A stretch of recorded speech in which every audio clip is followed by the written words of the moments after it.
ఈరోజు మనం చూడబోయేది దక్షిణ తమిళనాడులోని వ్యవసాయ గ్రామం అయినటువంటి ఆంబూర్ అనే గ్రామం నుంచి మార్చబడినటువంటి బ్రాహ్మణ ఇల్లు, అదే అగ్రహారం ఇల్లు.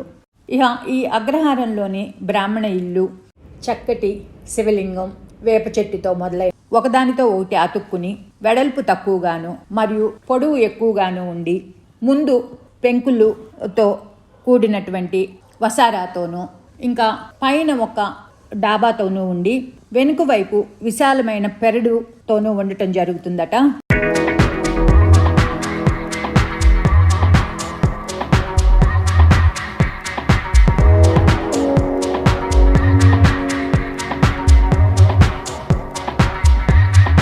Hi, welcome back to our channel Sunitha blogs.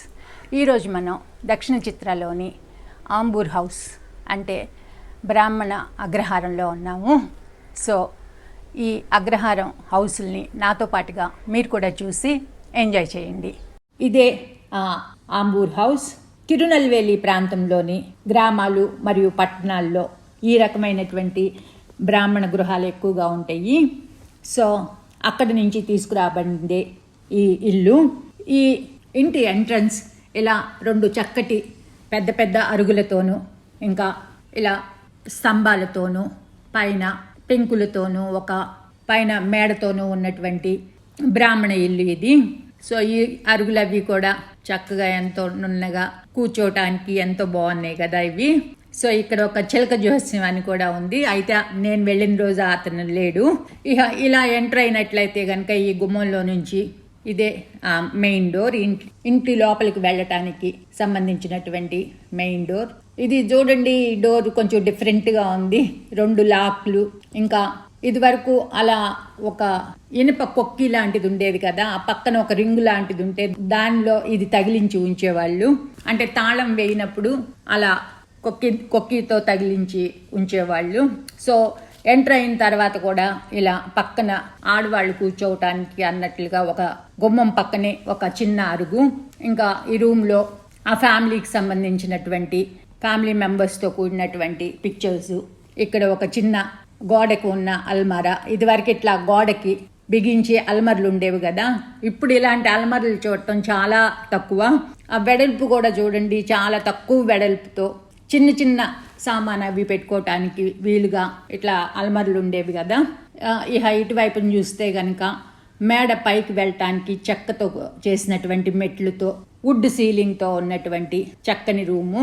ఇవన్నీ కూడా వాళ్ళ ఫ్యామిలీ పిక్చర్స్తో ఉన్నటువంటి రూమ్.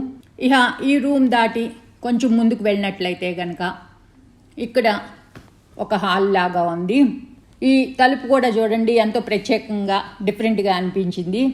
ఇది లోపల సైడు ఇలా ఆ తలుపు పైన ఒక గూడు లాగా కట్టి ఉందన్నమాట. సో ఇక్కడ వెనకటి రోజుల్లో పెద్దవారి దగ్గరికి వెళ్ళి వేదాలు అవి నేర్చుకుంటూ ఉండేవారు కదా బ్రాహ్మణ ఇళ్లల్లోనూ.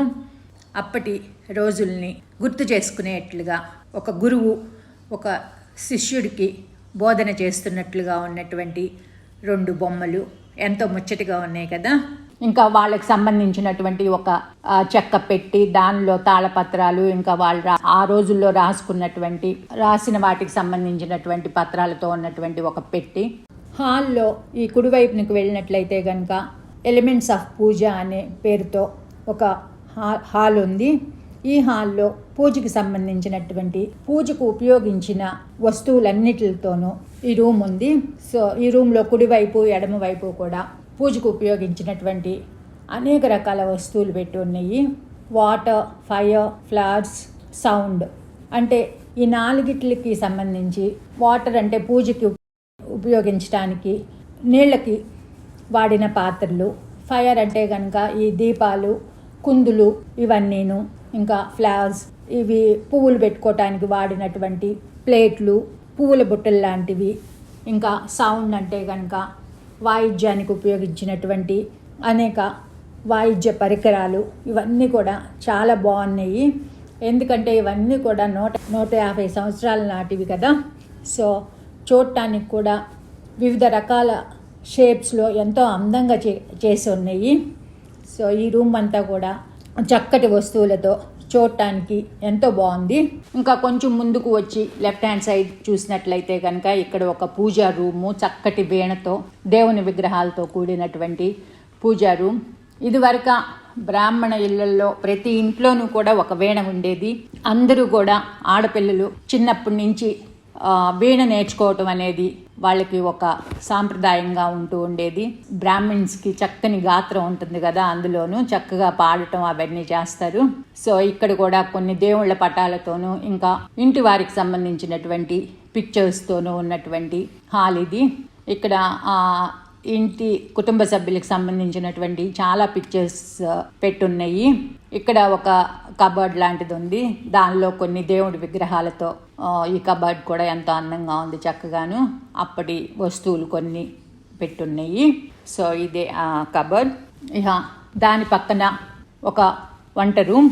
ఈ వంట రూమ్లో అప్పట్లో వాళ్ళు వాడినటువంటి ఇత్తడి సామాను, ఇంకా ఇది బాయిలర్ అని ఉండేది కదా, ఇది ప్రతి ఇంట్లోనూ కూడా అప్పుడు నీళ్లు కాయటానికి దీన్ని ఉపయోగించేవాళ్ళు. సో ఆ బాయిలర్ ఇంకా వంట వస్తువులతో ఉన్నటువంటి కిచెన్. సో ఈ కిచెన్ పక్కన హాల్లో నుంచి కొంచెం ముందుకు వెళ్ళినట్లయితే దాని పక్కగా ఈ రూమ్ ఉంది.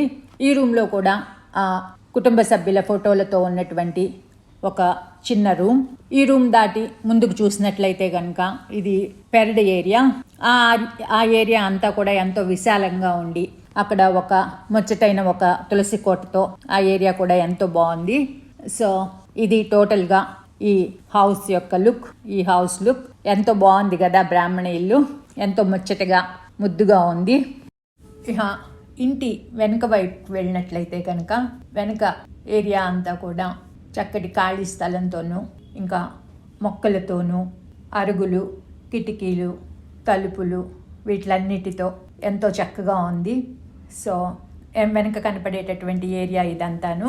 ఇక్కడే పక్కన ఒక పెద్ద రథం కూడా పెట్టి ఉంది. ఈ రథం చూడటానికి ఎంతో అందంగా ఉండటమే కాదు, ఎంతో పాతకాలపు రథం అని దాన్ని చూస్తేనే అర్థమైపోతుంది. సో చక్కటి రథాన్ని కూడా చూసి బ్రాహ్మణ ఇల్లుని చక్కగా ఎంజాయ్ చేసి రావటం జరిగింది. సో నాతో పాటుగా ఈ బ్రాహ్మణ ఇంటిని మీకు కూడా నచ్చి ఎంజాయ్ చేసి ఉంటారని అనుకుంటున్నాను. సో ఇదే ఈరోజు వీడియో. సో చూసారు కదా, అంబూర్ హౌస్ ఇంకా బ్రాహ్మణ అగ్రహారం. నాతో పాటు మీరందరూ కూడా ఈ వీడియో చూసి ఎంజాయ్ చేశారని అనుకుంటున్నాను. వీడియో నచ్చినట్లయితే లైక్ చేసి షేర్ చేయండి. అంతేకాదు సబ్స్క్రైబ్ చేసుకున్నట్లయితే సబ్స్క్రైబ్ చేసుకోవటం మర్చిపోకండి. మరొక వీడియోలో మరొక మంచి టాపిక్తో మళ్ళీ కలుద్దాం. అప్పటి వరకు నమస్తే, బాయ్.